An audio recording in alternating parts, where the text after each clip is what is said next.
तो हेलो दोस्तों, स्वागत है आप लोगों का आपके YouTube चैनल वीर एकेडमी पर। और आज हम लोग बात करेंगे आपके बहुत ही इंपॉर्टेंट टॉपिक लेटर के बारे में। ठीक है, तो लेटर अगर आप 10th में पढ़ रहे हैं तो ये आपको 4 नंबर का आएगा। ठीक है, अगर आप 10th में पढ़ रहे हैं तो आपको ये 4 नंबर का आएगा, लेकिन अगर आप 12th में पढ़ रहे हैं तो ये आपको 10 नंबर का आएगा। ठीक है, तो ये इसलिए ये आपके एग्जाम के लिए बहुत ही ज्यादा इंपॉर्टेंट टॉपिक होने वाला है। ठीक है, अब यहाँ पे हम समझते हैं कि टाइप ऑफ लेटर्स क्या होता है। ठीक है, टाइप्स ऑफ लेटर यानी कि लेटर के प्रकार कितने होते हैं। तो आपको ये समझना होगा कि लेटर जो होता है वो 2 प्रकार का होगा। ठीक है, लेटर कितने प्रकार का होता है? 2 प्रकार का होता है। सबसे पहले को हम लोग बोलते हैं इनफॉर्मल लेटर। ठीक है, पहला हमारा क्या होता है? Informal letter. इनफॉर्मल लेटर को हम लोग बोलते हैं अनौपचारिक पत्र। ठीक है, अनौपचारिक अनौपचारिक पत्र। और सेकेंड हमारा होता है फॉर्मल लेटर। ठीक है, सेकेंड हमारा होता है फॉर्मल लेटर। फॉर्मल लेटर को हम लोग बोलते हैं औपचारिक पत्र। ठीक है, क्या बोलते हैं हम लोग? औपचारिक पत्र। ठीक है, लेटर कितने प्रकार के होते हैं? 2 प्रकार के होते हैं। पहला होता है इनफॉर्मल लेटर और दूसरा होता है फॉर्मल लेटर। ध्यान देंगे।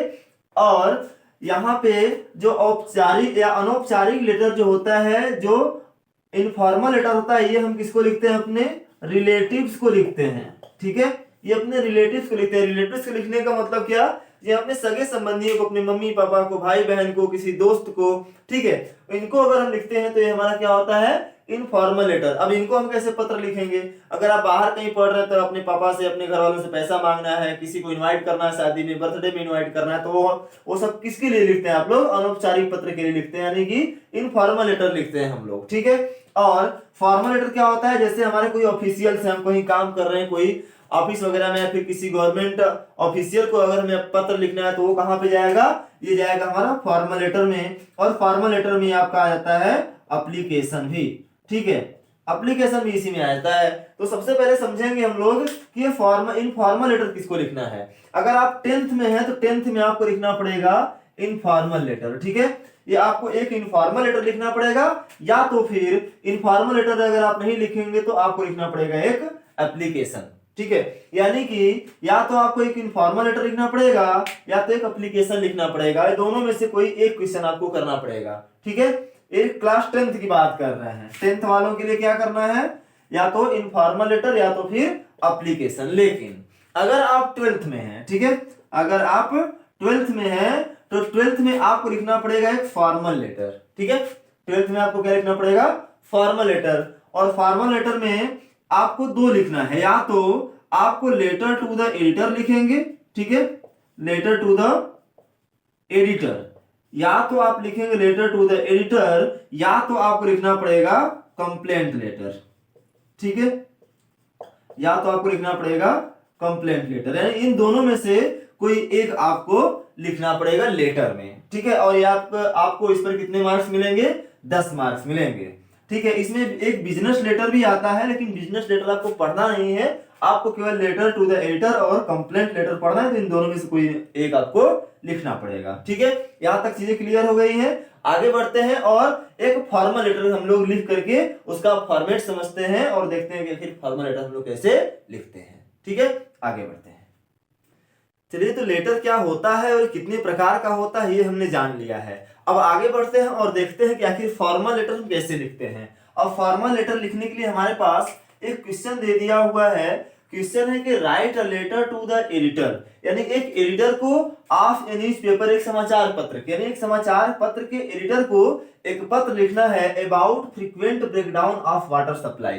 किस पर? Frequent breakdown of water supply पर, यानी कि पानी के निरंतर सप्लाई करने में जो बाध्यता हो रही है उस पर लिखना है। कहां पे? इन योर लोकेलिटी, आपके लोकेलिटी में। ठीक है, तो आपके लोकेलिटी में पानी की जो प्रॉब्लम है, पानी सप्लाई होने की जो प्रॉब्लम है, उस पर आपको क्या करना है? एक एडिटर को, न्यूज़पेपर के एडिटर को आपको एक पत्र लिखना है। ठीक है, ताकि वो प्रॉब्लम जो है सॉल्व हो जा सके। ठीक है, अब आगे बढ़ते हैं और देखते हैं कि आखिर हमारे पास जो लेटर है, फॉर्मल लेटर है, उसको लिखने का फॉर्मेट क्या है। तो फॉर्मल लेटर लिखने का फॉर्मेट ये है कि सबसे पहले आपको लिखना पड़ेगा सेंडर एड्रेस। ठीक है, सेंडर्स एड्रेस। Sender's address. ध्यान देंगे ये आपका कॉपी पे बाईं साइड में रहेगा, ठीक है ना, कॉपी पे आपका बाईं साइड में रहेगा, सभी चीजें आपकी बाईं साइड में रहेंगी। सबसे पहले आपको लिखना पड़ेगा सेंडर एड्रेस। सेंडर एड्रेस, अब आपको या तो सेंडर एड्रेस क्वेश्चन में दिया रहेगा या तो नहीं दिया रहेगा।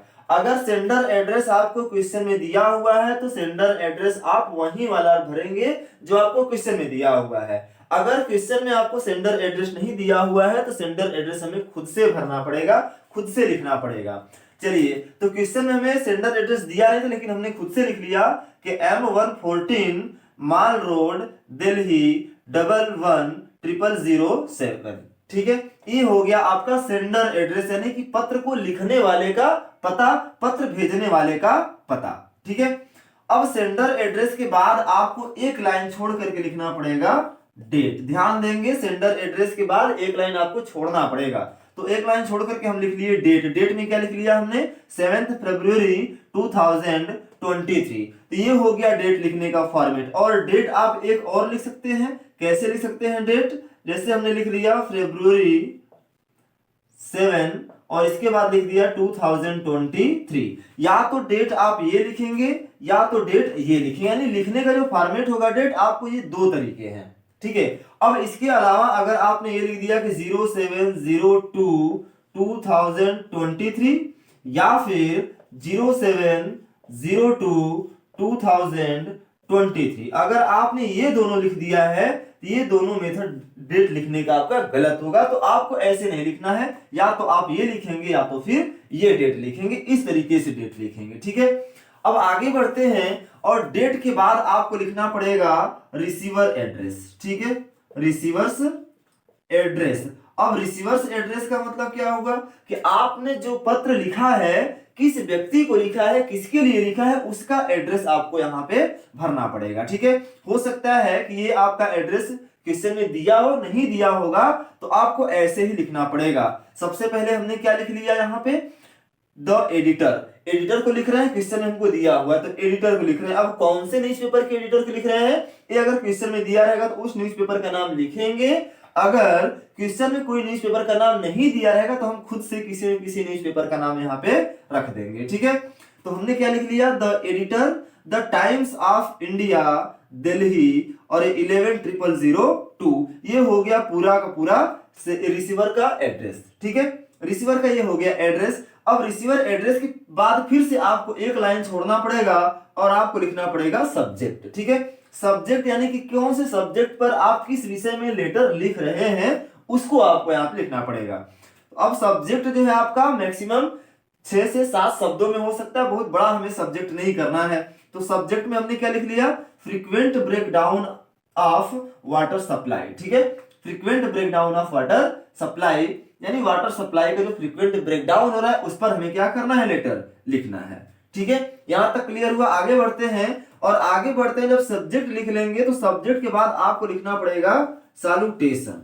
ठीक है, सैल्यूटेशन, सैल्यूटेशन ये आपको लिखना पड़ेगा। सैल्यूटेशन में जैसे आप लिखते हैं सर, मैम या रिस्पेक्टेड सर, वो होता है हमारा सैल्यूटेशन। ठीक है, तो सैल्यूटेशन में हमने क्या लिख दिया, रिस्पेक्टेड सर। ठीक है, रिस्पेक्टेड सर। अब इतना लिखने के बाद ये वाला लाइन आप छोड़ देंगे, फिर एकदम ठीक नीचे से लिखना शुरू करेंगे आप। ठीक है, अब यहाँ पे ध्यान देना कि ये जो लाइन है, 2 लाइन, ये वाला, इसको आप अगर किसी एडिटर को लिखेंगे तो आप इसको एकदम याद कर लीजिए, रट लीजिए कि आपको स्टार्टिंग इसी तरीके से करना है। ठीक है, क्या लिखेंगे, लिखेंगे through the column of your esteemed newspaper. ठीक है, through the column of your esteemed newspaper, यानी आपके प्रतिष्ठित न्यूज़पेपर के थ्रू मैं क्या करना चाहता हूं कि I would like to draw the attention. I would like to draw, मैं ध्यान खींचना चाहूंगा, मैं ध्यान आकर्षित करना चाहूंगा, किसका, ऑफ द कंसर्न्ड अथॉरिटी, यानी जो कंसर्न अथॉरिटी है उनका, किसकी ओर, to the frequent breakdown of water supply,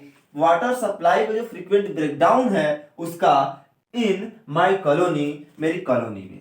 ठीक है, तो ये आपको इतना याद रखना पड़ेगा। ये जो 2 लाइन है, आपको अगर एडिटर को लिख रहे हैं तो आप ये 2 लाइन एकदम याद कर सकते हैं, कोई चेंज नहीं करेंगे। चेंज क्या करना पड़ेगा, अगर आपका सब्जेक्ट चेंज रहेगा तो आप यहाँ पर सब्जेक्ट को यहां से चेंज कर सकते हैं। ठीक है, ये सब्जेक्ट को आप क्या कर सकते हैं, चेंज कर सकते हैं, बाकी ऐसे ही आपको लिखना पड़ेगा। स्टार्टिंग आप ऐसे करेंगे अगर एडिटर को लिख रहे हैं तब।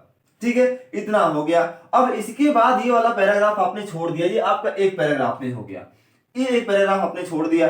अब इसके बाद ये बीच में आपको क्या लिखना पड़ेगा, बीच में अब आपको वो चीजें लिखनी है जो हमारा सब्जेक्ट के उसके कारण हमें कौन कौन सी प्रॉब्लम फेस करनी पड़ सकती है, वो आपको इस वाले बीच में लिखना पड़ेगा, इस बीच के पैराग्राफ में लिखना पड़ेगा। जैसे यहाँ पे हमारा वाटर सप्लाई पर है, ठीक है, तो वाटर की कमी से, वाटर सप्लाई के ब्रेकडाउन की वजह से हमारे लाइफ में कौन कौन सी प्रॉब्लम हो सकती है, वो हम यहाँ पे क्या करेंगे, ये बीच में लिख लेंगे। ठीक है, इतना आपको ध्यान देना है, कोई दिक्कत नहीं, आराम से सिंपल लैंग्वेज में लिखेंगे ताकि जो एग्जामिनर है, जो कॉपी चेक कर रहा है, उसको आपके लैंग्वेज समझ में आए। थोड़ा छोटा ही रहेगा चलेगा, ठीक है, लेकिन लैंग्वेज आपका सिंपल होना चाहिए। ठीक, आपको इसमें क्या करना है, सब्जेक्ट के जो दिया हुआ है इसके कारण से, इसकी वजह से आपको कौन कौन सी प्रॉब्लम आएगी वो आप यहाँ पे लिख लेंगे। ठीक है, क्या डिस्टरबेंस आपको हो रही है वो आप यहाँ पे लिख लेंगे। इसके बाद ये जो लिखेंगे आप, ये वाला पैराग्राफ फिर से आप छोड़ देंगे, मतलब आपको 3 पैराग्राफ कम से कम तो लिखना ही पड़ेगा। पहले पैराग्राफ में आपने ये लिख लिया, दूसरे पैराग्राफ में कौन सी प्रॉब्लम्स हो रही है वो आपने लिख लिया। अब इतना लिखने के बाद वो पैरा भी आपने छोड़ दिया, फिर एक नया पैरा स्टार्ट करेंगे। ठीक है, अब नया पैराग्राफ जब स्टार्ट करेंगे तो आपको क्या लिखना पड़ेगा, हम नए पैरा में स्टार्ट करेंगे कि आई होप, ठीक है, I hope the concern authorities will read this letter. ठीक है, आप ये होप कर रहे हैं, उम्मीद कर रहे हैं, आशा कर रहे हैं कि जो कंसर्न अथॉरिटीज हैं वो क्या करेंगे, इस लेटर को पढ़ेंगे। ठीक है, and take the required action, और क्या करेंगे, आवश्यक एक्शन लेंगे to solve the problem, problem को सॉल्व करने के लिए। किसका प्रॉब्लम है, of water supply in colony, या in of water supply in, यहां आप लिख सकते हैं आवर कॉलोनी। ठीक है, हमारे कॉलोनी में जो वाटर सप्लाई की प्रॉब्लम है उसको सॉल्व करने के लिए कोई रिक्वायर्ड एक्शन ले सकते हैं। ठीक है, तो आप ये सैल्यूटेशन के बाद जो कुछ भी लिखेंगे ये आपका चला जाता है बॉडी ऑफ द लेटर में। ठीक है, ये आपका चला जाता है बॉडी ऑफ द लेटर में, तो ये आपने बॉडी ऑफ द लेटर लिख लिया। ठीक है, ध्यान देंगे, बहुत आसान से समझेंगे, समझ में आ जाए, कोई दिक्कत नहीं होने वाला है।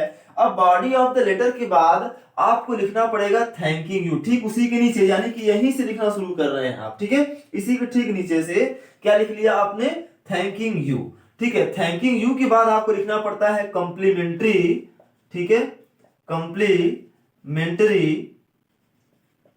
Complimentary close. ठीक है, कॉम्प्लीमेंट्री क्लोज क्या होता है, योर्स सिंसियरली, योर्स फेथफुली। अब यहां पे ध्यान देंगे, योर्स ओबीडियंटली नहीं लिखेंगे। ठीक है, अब यहाँ पे ओबीडियंटली हम किसको लिखते हैं, यानी कि अपने प्रिंसिपल को, टीचर के लिए हम लोग लिखते हैं। जब एप्लीकेशन लिखते हैं तब वहां पे हमें क्या करना पड़ता है, योर्स ओबीडियंटली, वो भी स्कूल के लिए अगर हम एप्लीकेशन लिख रहे हैं तब, क्योंकि अब यहाँ पे आपको पता नहीं है, ये जो आपने एडिटर को लिखा हुआ है, तो एडिटर से आपकी जान पहचान नहीं है। ठीक है, तो आप यहाँ पे क्या लिखेंगे, या तो आप लिखेंगे योर्स सिंसियरली, या तो फिर लिखेंगे आप योर्स फेथफुली। ठीक है, आप ये दोनों में से कोई एक लिख लेंगे। ठीक है, तो कॉम्प्लीमेंट्री क्लोज में आपको जब लेटर लिखेंगे, एडिटर को लेटर लिखेंगे, तो यहाँ पे आप लिखेंगे योर्स सिंसियरली या तो फिर योर्स फेथफुली। यहां तक क्लियर हुआ है, कोई दिक्कत नहीं। अब आगे बढ़ते हैं। अब योर्स सिंसियरली या योर्स फेथफुली में आपको अपना नाम लिखना है, लेकिन कब, जब आपको क्वेश्चन में नाम लिखने के लिए दिया रहेगा तब। ठीक है, अगर क्वेश्चन में आपको नाम दिया है कि आप ये हैं, आप अमन हैं, आप सुरेश हैं, तब यहां पर आपको अमन, सुरेश जो भी नाम दिया रहेगा वो लिखेंगे। अगर क्वेश्चन में आपको नाम लिखने के लिए नहीं दिया हुआ है तो आप योर्स सिंसियरली या योर्स फेथफुली लिख करके उसके नीचे केवल XYZ लिख देंगे। आप यहीं पर पूरा चीजें क्या कर देंगे, अब छोड़ देंगे। इस तरीके से आपका जो लेटर है ये कंप्लीट हो जाएगा। ठीक है, अगर आप 12th में हैं तो आपको पता है कि 10 नंबर का आएगा लेटर लिखने के लिए, और 10th में है तो ये भी आपके लिए 6 नंबर का आ जाएगा। ठीक है, तो आप ध्यान देंगे, लेटर को बहुत अच्छे से, बहुत सावधानी पूर्वक लिखेंगे ताकि आपका नंबर कम कटे या कम नंबर कटे ही ना। ठीक है, तो अगर आप 12th में है तो आपको ध्यान देना है कि लेटर बहुत ही अच्छे से लिखना है, बहुत सावधानी से लिखना है, क्योंकि आपको पता है कि 10 नंबर का क्वेश्चन आएगा लेटर लिखने के लिए 12th में। ठीक है, इसलिए लेटर को आप बहुत आराम से, बहुत अच्छे से लिखेंगे। तो ये हो गया आपका लेटर टू द एडिटर के लिए। ठीक है, तो